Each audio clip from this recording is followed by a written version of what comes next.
Good morning, everybody, and good afternoon for our folks in Eastern Time. My name is Elena Boyd, and I am with the Center for Profitable Agriculture. If this is your first time joining us on Daring to Learn, this is a monthly webinar session that we host as part of our value-added programming in the center. Our topics change from month to month, and today we have Maureen Ballatori with Agency 29. She's going to be speaking for us today on Brand Marketing 101, and I will go ahead and give her a chance to introduce herself, and I will hand it over to her. Great. Thanks so much, Elena. I'm so excited to be here with everyone live in today's session, as well as anybody watching the recording after today. I'm Maureen Ballatori, founder and CEO of Agency 29, which is a strategy and creative firm for food, beverage, and agriculture brands. We are based in upstate New York. Our primary headquarters is in Rochester, but we work with clients all over the world. And so I'd love to hear from anyone to talk more about the industry or answer any questions about the work that we're going to jump into here today. So with that, I'm going to share my screen and pull up these slides. Great. I also like to just add a little reminder that this is an interactive presentation for those who are live with us today. And so I highly encourage you to use the chat, raise your hand, ask your question, whatever it may be, because if you have a burning question, someone else probably has the same burning question. And so I would love to be able to address it in the moment. With that, let's jump right in. So the other thing I wanted to mention too is that I have my LinkedIn here, and I can drop that link in the chat for everyone. So anybody who wants to connect and stay in touch after this, I would welcome the opportunity to do so. So I already introduced myself before jumping into this slide, but I have this up here as my little lead into this idea of the pursuit of interesting, because it's something that has helped lead us to why we niched down at the agency into food, beverage, and agriculture, was this idea of the pursuit of interesting. It was interesting to me to be in this upstate New York market that had a lot of potential in food bev ag because we have the Finger Lakes and a lot of proximity to fresh water. We're also one of the leading dairy producers in the US as well. And so I leaned into that because it was interesting to me, and then kind of, went down that path to truly niche the firm. But I like to explain, and this is a thread that you'll see throughout today's presentation, is this idea of the pursuit of interesting, because it's something that anybody can apply, right? It's this mindset for the way that you think about your business, your products, and, really, frankly, your life. So we're going to talk about how brand marketing is used to build relationships between products and consumers. And I'm going to use this concept of the pursuit of interesting as the thread that connects all of that. So buckle up. Okay, so first I like to set, when I do this presentation, I like to set the stage for what I mean by brand marketing versus what I mean by product marketing. So brand marketing is the big picture, the long-term stuff. It's the whole kit and caboodle, right? It's the brand as a whole with the products and services that are the thing that the brand sells. So the products and services support the brand promise, but the brand is like the umbrella over all of those things. The brand also nurtures customer relationships, and we'll dive into that a little bit more later on. If you think of that as the forest, then the trees are the product or the service. So your product or your line of products that you feature in marketing channels, social media, public relations, that sort of thing. You feature them at the farmers market, that sort of stuff. That's product marketing. So when you promote your product marketing, when you're promoting the brand or the umbrella, the organization, what you stand for, that's the brand marketing. And so with that, I want to jump into, we're going to go through kind of a step-by-step process of how to kind of identify who you are as a brand, and talk about that. And then a little bit more into the product side of things in terms of how do you market your product or your family of products. But it always starts with this idea of who is it for, right? That's the basis of building a brand, is that you have to have your customer in mind. And so when you're doing that, this I will send this to Elena so that she can send this out to anybody who's in attendance today, and then we can also perhaps put a link to it in the YouTube channel as well for anybody who wants to download this later. But these are intentionally blocks, and honestly, you can even just get a blank sheet of paper and like sketch out the blocks. But these are fill in the blank sections for a reason. This is meant to be encouraging you to sort of jot these things down and challenge yourself to think about the answers to these questions, starting with who it's for. And so this is also very intentionally set up as a primary audience and then all the rest, right? So the way that you want to identify your audience is you want to be as specific as possible and as niche as possible, right? So the worst thing you can say when someone asks you who is your customer is everyone. Everyone is not your customer. And so the quicker you can realize that, the better off you'll be. You have a primary audience that is not everyone. There is some segment of people that is your cornerstone market. And so as much as you're able to jot down some of those demographics, oh, I noticed that my customer is typically a woman, or I noticed that my customer is typically on the older side or on the younger side. I'm typically attracting somebody between the ages of 18 and 29, or maybe it's on the opposite end of the spectrum. Whatever you can do to capture some of those assumptions about your demographic, stick those into your primary audience, and then any other additional audiences that you can capture. That while I also notice that I tend to get a lot of males that are between this age, or they fit this demographic, or they seem to be interested in this sort of thing, jot down those additional audiences as well. And so this is just helpful when you think about the words that you're using, the way that you're talking to this customer. Having these audiences in mind will help that resonate most. I have this note here that the farmer's market is a great place for research, also because for anybody who's selling a physical product, that you have the ability to get in front of your customer and have them taste it in front of you. You should do that. It's one of the most effective methods for sales. It's also one of the most effective ways to get an understanding from your customer about what they think. And you'll see what kind of customer am I typically aligning with, which will help you fill in these blocks, right? So farmers market, excellent place for research, especially in the early stages. And then once you understand who it's for, you want to start to think about what is your goal, right? And so sometimes the default there is, well, I want to sell more of my product. I want to grow my organization. I want to just more, bigger, bigger, bigger, right?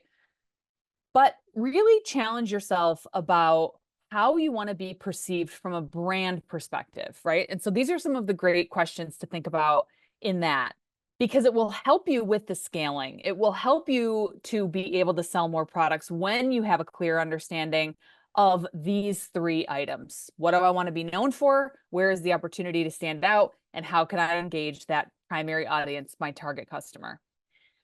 These top two blocks here, what do I want to be known for and where is the opportunity to stand out, can seem similar, but they are not the same. So what do I want to be known for might be, if you think of like Tom's, right? The shoe brand Tom's. They're known for their give back philosophy. They're known as a one-to-one. Do you want to be known as the local dairy that supports all of the, local sports teams and is a true community partner? That is something that you might want to be known for, and your opportunity to stand out might be single source, or it might be locally made cottage cheese, or it might be drinkable yogurt that's produced locally, or whatever it may be. This is typically more research based in terms of where is there a gap in the market And where do you have an opportunity to stand out based on other folks that are selling within your industry? I'll drop a comment in there if that's resonating for you guys, that differentiation between those two. And then once you have an understanding of those two, how can I engage my target customer is all about amplifying these messages based on that target customer that you have, that you identified in the last slide, right? So it might be, well, the best way for me to get in front of my target audience and be known for this thing is to go to the farmer's market or do samplings at a grocery store or have a farm stand at the end of the road, right? So it could be any of those items. Moving on from here, I mentioned, seeing sort of where your opportunity is in the grander landscape, right? And so that means you have to have an understanding of what else is out there. So research and benchmarking is a really critical role or activity for brand marketing and kind of understanding where your brand can fit.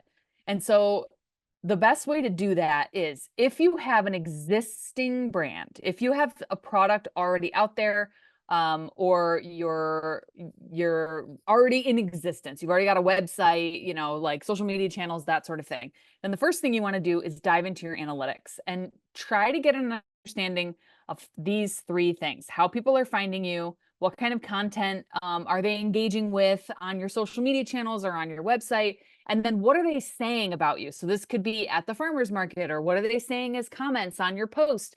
Are they talking about you in other places? So that when John Smith posts to Instagram and says, "What's the best chocolate milk out there?" And, Sally comments and says, "Oh my God, you got to try Elena's milk. It's the best." What are people saying to you or about you in those existing channels? So getting this understanding and kind of jotting down what your observations are of those things helps you get that baseline understanding of where you currently are, right? And then you want to kind of put that on the shelf for a moment. Then take a look at, and you can do this part whether you're in existence or not, taking a look at competitors and aspirational brands. And so a competitor is truly someone who's selling something similar to you. They're also selling a fluid milk product, or, they're making cheese or whatever it is. There's someone that that they're also being sold in your market. So you want to take a deep dive into their website, their social media channels, sign up for their emails. What are they sending? How often are they going out? Are they in the news? So are they doing a lot of public relations and the media is talking about them? They're getting a lot of, news spots. And I want to also clarify, because I did a talk at one point where I got some feedback where someone says, people don't read the newspaper anymore. Why do I care about what's in the newspaper? When I say in the news, I don't just mean in the newspaper. It could be mentioned on a podcast. It could be, in a digital publication of what used to be the newspaper that ended up in your mailbox. It's the idea of public relations. But you want to take that observation of a competitor and note what they do well, where they have room for improvement, and what your key takeaways are. So it might be, oh, and this is the idea of this pursuit of interesting. Here's this thread. When you're doing that analysis, oh, I notice that they send their emails on Saturday morning, and they always catch my attention because that's not when I'm typically used to getting emails. Or it might be, I think it's interesting that they were mentioned on this podcast. They're advertising on this podcast, right? Whatever it is that you find in this research, your key takeaways are kind of your interesting observations. And that's even more so true for aspirational brands. So an aspirational brand can be any brand. It can be any organization that you admire that you want to potentially learn something from. And so that could be like, clients are frequently to us mentioning Patagonia. We love Patagonia. Their customers have a very big loyalty to the brand. They stand for high quality products. They're known for it. People seem to like really want to continue to buy from them. Like, I want to be like Patagonia. Okay. Then observe with this pursuit of interesting. What are they doing well? Where do they have room for improvement? And what are the key takeaways in your observation of these aspirational brands? You should do at least 2 competitors and at least 2 aspirational brands in this benchmarking exercise to get like a good broad strokes understanding of some key takeaways. And then you're going to sort of pull that analytics component that you did here in the first step off the shelf and compare, like, okay, my key takeaways from the competitive landscape and the aspirational landscape were these things, and my observation about my own brand was this. Where can I start to put some items together of actual implementable things that I can start to put in place? In terms of tools, some of the ones that I love are SpyFu, which is great for keyword research. In this benchmarking as well, it's pretty low cost. It's like 39 or 40 bucks a month. It can be straight month to month, and I think they give you a free couple weeks in the front. I just really like that tool. It will tell you what other websites are ranking for, which can be really helpful for search engine optimization if you want to then take that keyword research and use it to inject keywords and write content around keywords on your site. You'll know where there's some opportunity to rank. And then also, when I say on platform website and social media research, that just means make sure that you've got Google Analytics on your own website, and that so that you can go into that platform and see what the Google Analytics information is. And same with the social media research, you can just go into Instagram or Facebook or TikTok and so on and see what kind of analytical information is available there to answer some of these questions, right? Okay, moving on. Now we're going to continue diving into this concept of brand. So you've got an understanding of who you're talking to, where your opportunity to stand out is. You've got some research and benchmarking under your belt. Now let's really start to dive into honing your position as a brand. And so these 4 questions are really helpful in that. And so it's what my product or service does for the customer, how the customer would describe my product or service, how the brand makes the customer look, and how the brand makes the customer feel. So answering these questions will also give you a nice, well-rounded understanding of how you're positioning. And I really think that that aspirational brand research that you're doing is most helpful for this, because it can feel a little nondescript, right? It can feel a little non-specific. Like, well, what do you mean how my brand makes my customer look? What does that mean? That is a little clearer coming off of that aspirational brand landscape, because you have an understanding a little bit more about what resonated for you in observing another brand that you admire.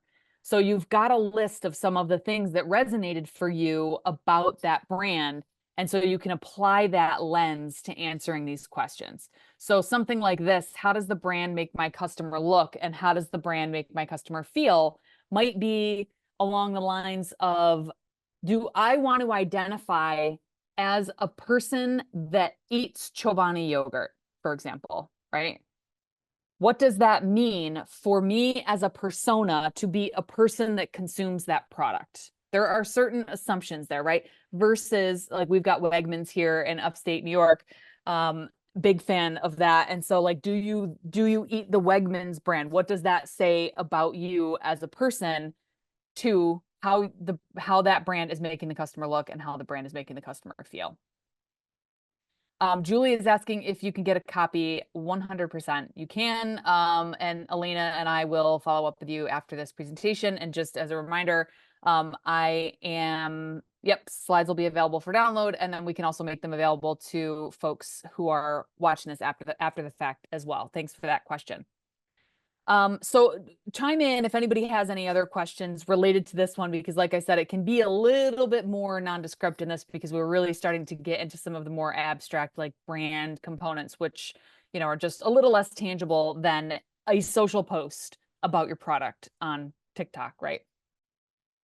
So with all of this information, we're building this foundation, right? And so this information is great to then summarize into what we call a brand ladder.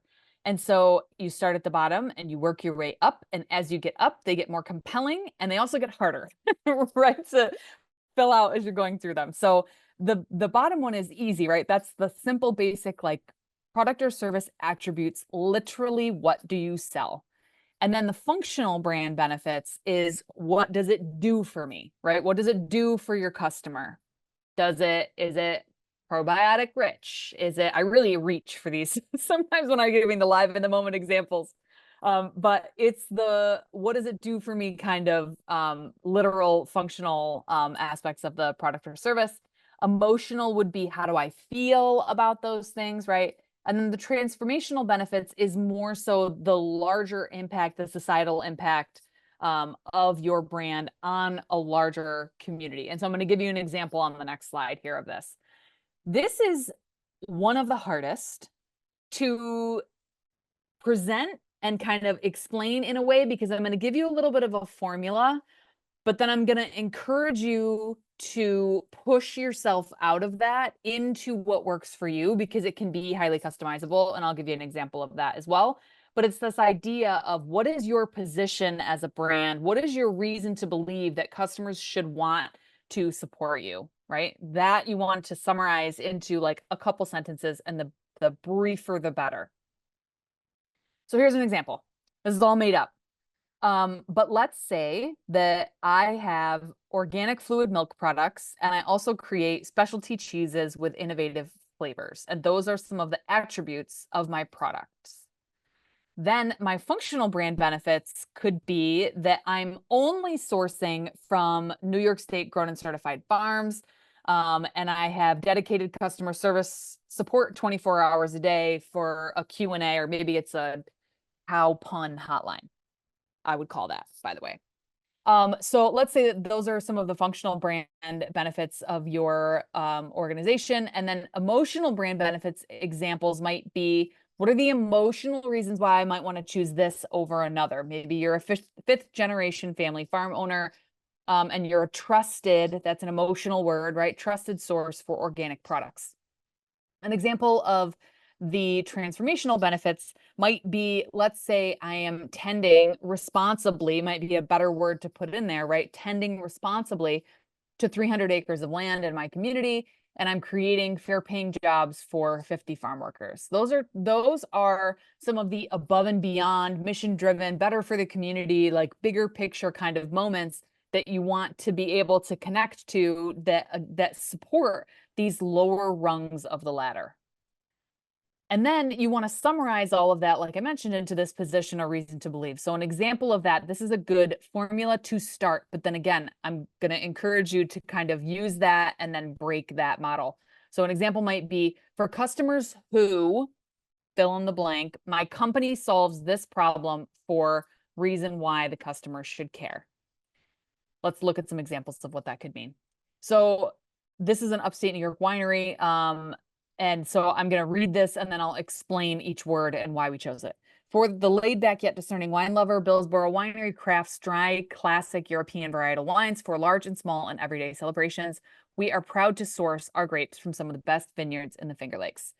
Okay, so let's go backwards here. So mentioning the Finger Lakes because the AVA, the location, the growing location of grapes for the wine industry is very important. And so they want to mention that they're sourcing them from the Finger Lakes region, but they don't have their own vineyards. So they're asked that question a lot about where do your grapes come from because they're not growing them themselves. And so here's an emotional word, right? Proud to source our grapes from some of the best. So we're quality oriented, right? Vineyards in the Finger Lakes, they're speaking to where it comes from. Then here they're speaking to large and small and everyday celebrations. So they don't want to be just an occasional company where you're only grabbing for their wines when, it's where you're popping champagne, for someone's wedding celebration or something like that. But the large and small and everyday, that they are the type of company that you can grab a bottle off the shelf and drink it with dinner. Speaking to dry classic European varietals because that's what grows best in the Finger Lakes, and it speaks to the type that they're making. They're not sweet wines typically. They're more dry and classic of the European varietal. Crafts is also another very intentional word there, right? Where they're speaking to the craft, the intention that goes into creating this product. It feels more artisanal. And then they also want to note laid back yet discerning, right? So they're saying that we're not pretentious, we are approachable, we're, here for anybody that is interested in these, right? That aligns with these kind of components. Lover, another emotional word here, right? but discerning meaning we're also quality oriented. And so there are multiple words, like I mentioned, proud, best, discerning, craft, that all speak to quality, which is another aspect that's important to them. So I break this down like this, and I'll give you another example here that I'll go through quickly on the next slide. But I like to explain it in this way because it aligns a bit with this, right? But then we broke the model. So for customers who, for the lead, but yeah, discerning wine lover is the who, right? And then we went to their organization name. We have to make sure that that's in there.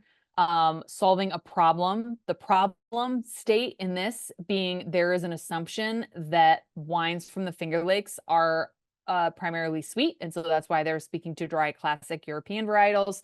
So I won't bore you with the details, but every word that's in here is intentional, and that is how it should be when you craft this statement for yourself. And then that becomes what you rattle off when you meet someone, when they're tasting your product for the first time at the farmer's market, when you're writing the description on your Facebook page, when you're explaining, you know, yourself to a buyer at a retail store about why someone should care. This is what you rattle off, right? Or some iteration of it. So the shorter, the better.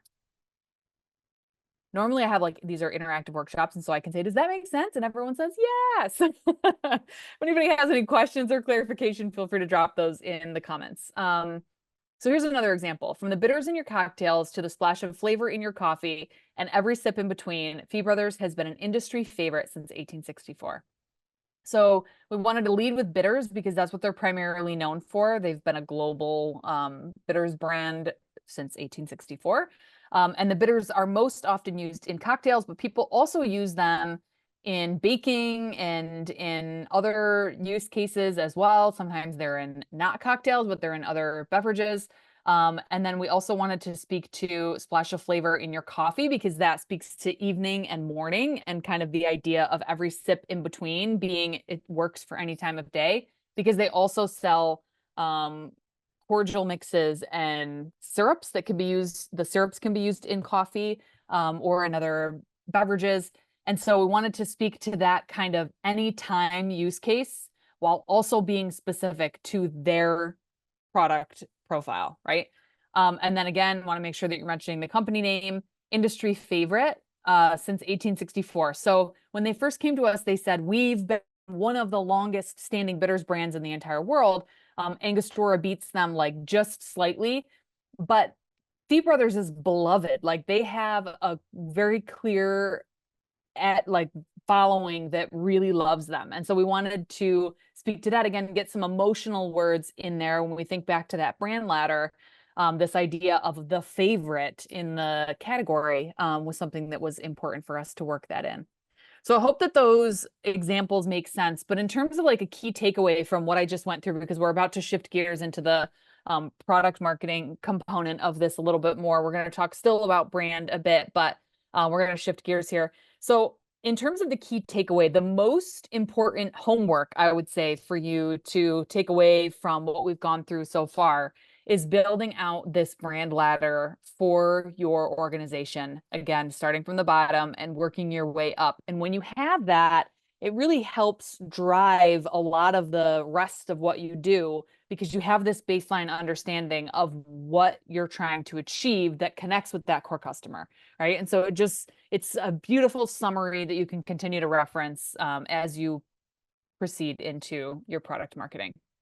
And so look at this beautiful transition slide. Now you understand who you are, and we're going to talk about marketing for the product that has a focus on relationship building. Because if I had to guess, I would say that probably everyone who's listening to this today doesn't want their customer to be a customer one time, right? They want to build a relationship with their customer who's going to buy from them again and again. And so how do you do that?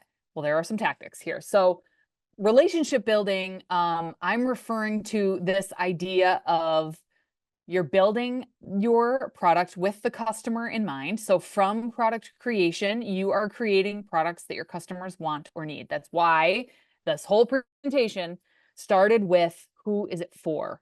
Such an important component. And then from a marketing standpoint, I am attracting the customers that need or want my products. I make it simple for people to buy my products. How many times have you been to some wonky website where you're trying to buy something online and you're 6 clicks in to the checkout process and you're like, what is happening? You want to make it easy for your customer to buy from you. So I'll give you another example of this. We were consulting with a brand at one point that was selling their honey at a farmer's market. And they had a very specialized container that was notable and recognizable and very cute, and people loved it.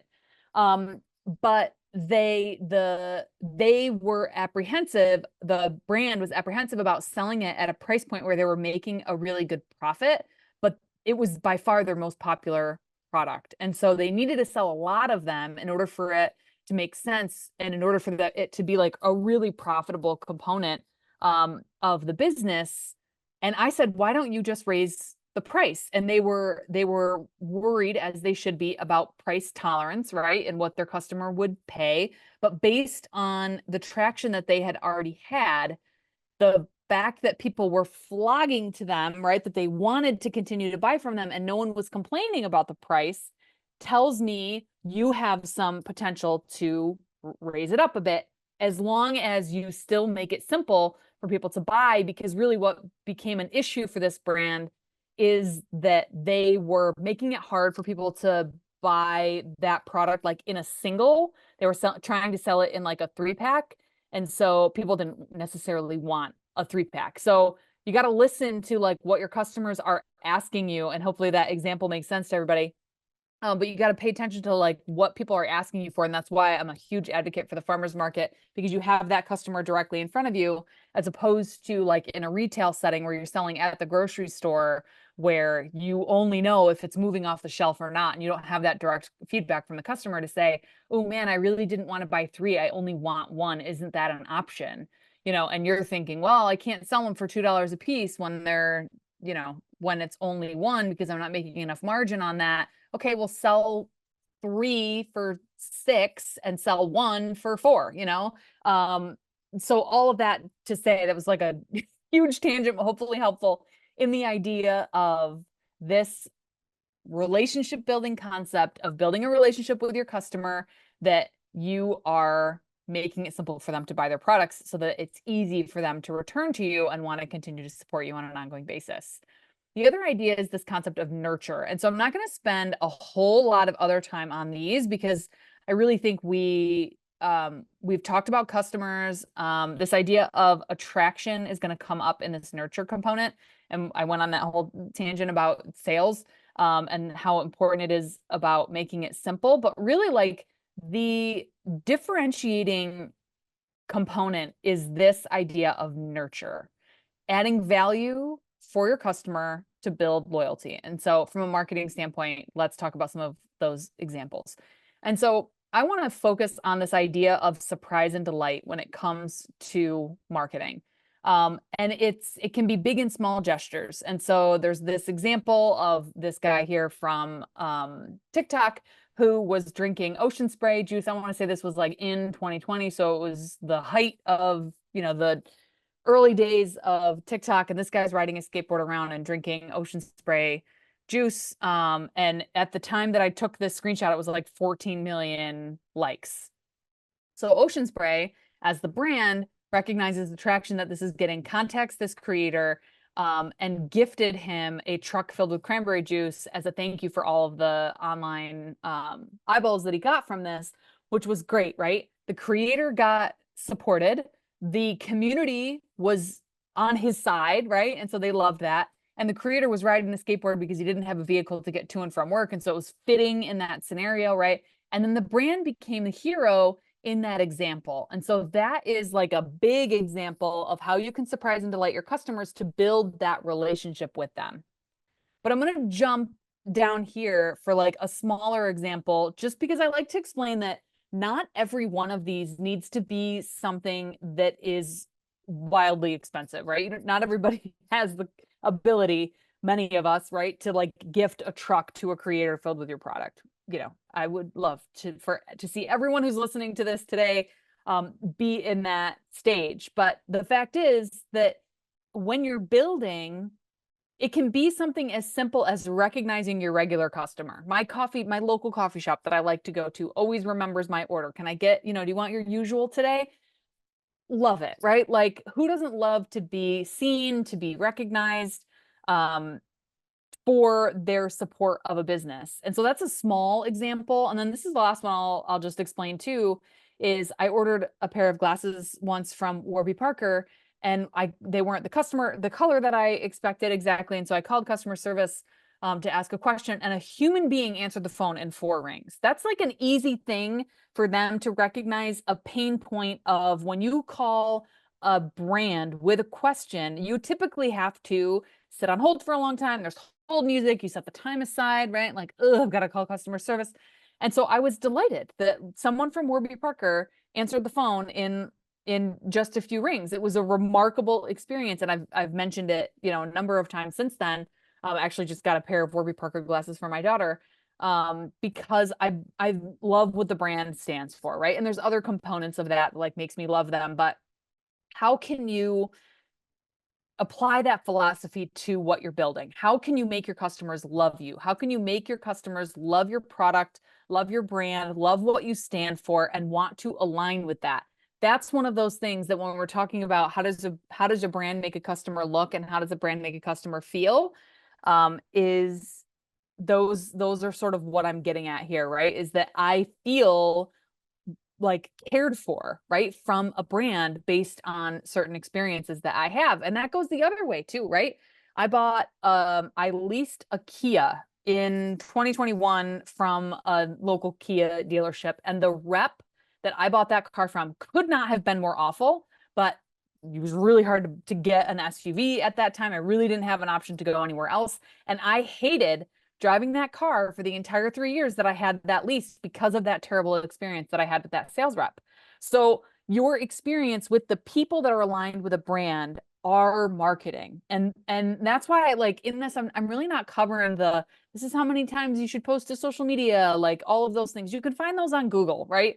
I am talking about brand building and product marketing as it relates to relationship building with a customer that you want to have for the long term, because these are the things that are going to set you apart from someone who's just Googling a blog post about how many times should I post to social media. Hopefully that makes sense. Okay, so I want to talk about, and it looks like we have about 15 minutes left. So I want to talk about some of the dollars and cents, literal, for how successful branding can help differentiate products. And this is one of my favorite examples. Folgers has been around since the early 90s and has been the best-selling coffee in the United States for many years. 6.56 a pound. Last time I added this number, so don't quote me on that. Don't like go to your grocery store and say, Maureen said this. But the point being, it's a value brand, right? Compared to 2012, Death Wish Coffee comes on the market. They're like, we're the most bad, I don't want to be bleeped on YouTube, but you get the idea, right? They came out with like a very different brand position that they're looking for a customer that aligns with this kind of look and feel. Someone who sees a skull and crossbones in the coffee aisle and says, huh, I wonder what that is. That resonates with something that is interesting to me. There's that thread again, right? So it also comes through in terms of, again, going back to some of these more tactical executions of literal, straightforward posts on social media, is that Death Wish Coffee's personification of their brand on social media is things like this. Coffee is vital for survival. Dinosaurs didn't have coffee, and look how they turned out. That is brand marketing. That is not about the product. They're not saying, hey, so and so, you should go buy Death Wish coffee because has these features and it's, highly caffeinated and it's really good and, whatever those things. It is speaking to the brand persona, right? That if you align with this kind of, humor, then you might align with our brand and might want to try our products.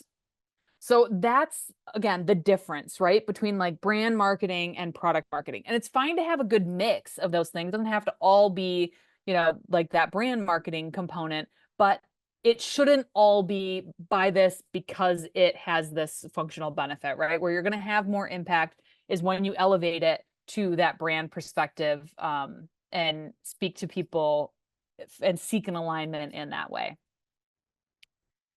This is Little Honeys. So, a New York State apple grower, who she's fourth generation and has a background in retail, produce sales. So she was a buyer in the produce department for a retail chain, and then went back to the family apple orchard and had this idea for taking the small Honeycrisp apples that couldn't go into like to be sold as fresh individual eating apples because they were too small for that. There's a certain size requirement for those. And so she said she went to one of her contacts at Trader Joe's and said, I would like to create this bagged 2-pound bag version of Honeycrisp apples that are on the smaller side. I want to call them Little Honeys, and I want to like, I feel like they would be a really good fit for young professionals, and parents with young kids, because they're something that you can eat in the car while you're driving from one place to another, or put in your kids' lunch, that sort of thing. And so when we were designing this packaging, we worked directly with the apple grower as well as the Trader Joe's buyer to create this into something that everyone thought was going to resonate really well. It did so well that we added 6 more SKUs. Well, the company added 6 more SKUs. We just designed them and launched them into additional retailers as well. So I like to give this as an example because it shows how you can take something that these apples, before they went into these smaller bags, would go to juice, which is, you don't make as much on that per piece.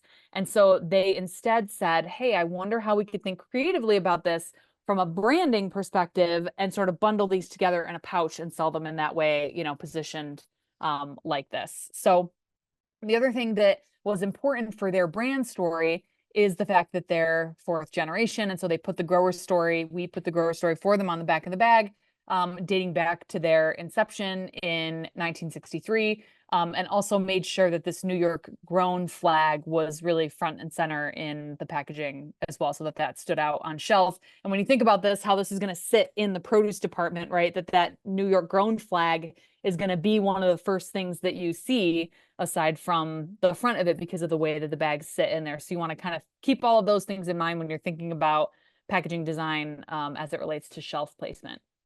And so this idea of this alignment that you're able to achieve with your customer and their motivators will drive demand, which influences price and value to the consumer. And I like to give this like down and dirty. I am not your compliance officer, but I like to note compliance. So this is the plant-based cheese that packaging we designed for a client that is FDA compliant.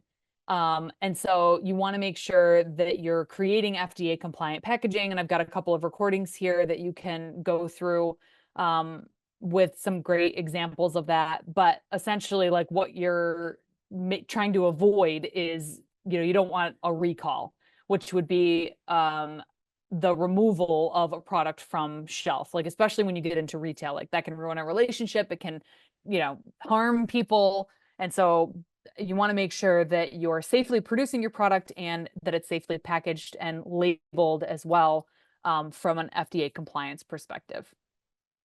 You want to also make sure that you're ready, right? So this is an example of a brand that just went on shelf. And so, I think enough said, picture speaks 1,000 words in this example. But make sure that you're ready when you're launching, and make sure that you're not underestimating the resources that you need to scale. So Liquid Death was a huge disruptor in the water industry, came on the scene a handful of years ago at this point. I want to say maybe it was 2019, 2020. And as of April 2024, Liquid Death has more than 267 million in venture funding and is valued at over $1 billion, hoping to be profitable this year, right? So there is something to be said for the cost that goes into building a brand and kind of, the ongoing promotion. It does take resources. And so just make sure that you've got margin, right? Make sure that you know your numbers, you've got margin in what you're producing. And so you know what it costs to produce, to package, to sell your product, market it, right? And that you've got all of those costs worked in into building a profitable business, which I know is what Elena and the team there at U Tennessee Extension are all working on helping y'all with. In terms of key takeaways, like just here's my sort of 5, top things to remember. Make sure that you know your customer, you're clear and consistent in your brand positioning, you're nurturing those customers, you're understanding the market opportunities and trends, and you're managing risk with the right partners. And so that is also an important component that you want to make sure that you've got the right resources in your corner to help you be successful. And so again, that can be Elena and her team, and it can also be agency partners like myself, Agency 29, or FDA compliance reviewers that can review your packaging from an FDA compliance perspective. It's all that to say that you have the right people in your corner to make sure that you're setting yourself up for success. Thank you all for the opportunity to be here today. That's my LinkedIn again for you if anybody wants to connect, as well as my email on the screen. Happy to take any questions if anybody has anything for the next 10 minutes, if that works for you, Elena. Yeah, so if anybody has questions, you can chime in now or you can contact me later. Perfect. Thank you so much for that. That presentation was awesome. And I put this in the chat box earlier, but in case you guys didn't see it, you can put stuff freely into the webinar chat. You can also raise your hand. And Maureen, if you don't mind, before some of our folks jump off, I do want to put up our attendance and evaluation form. Yes. Yep. Let me stop my share. No worries. All yours. And like she said, we will get you guys a copy of these slides, so don't worry, you won't miss anything. And for those of you who have joined us before, you guys know the drill with our attendance and evaluation form. If this is your first time on Daring to Learn and you are a Tennessee producer interested in Tennessee Agricultural Enhancement Program, educational credit, that's one of the reasons you can fill out this form. This kind of serves as your attendance tracker as you work through the sessions throughout the year in order to work towards that educational credit. It is just good for the producer diversification application. Sometimes they call that application B, I think, for TAEP. But also, if you just have any comments or anything to share with us, feel free to fill out this evaluation form as well, because your feedback is very helpful in finding future speakers, other great folks like Maureen. So anything you feel like sharing with us, feel free to fill that out. And I'll leave this up here while we leave things open for the next couple minutes. And feel free to go if you need to hop off. If not, you're more than welcome to stay on and ask any questions if you have one. Thanks, Lena. Yeah, you're welcome.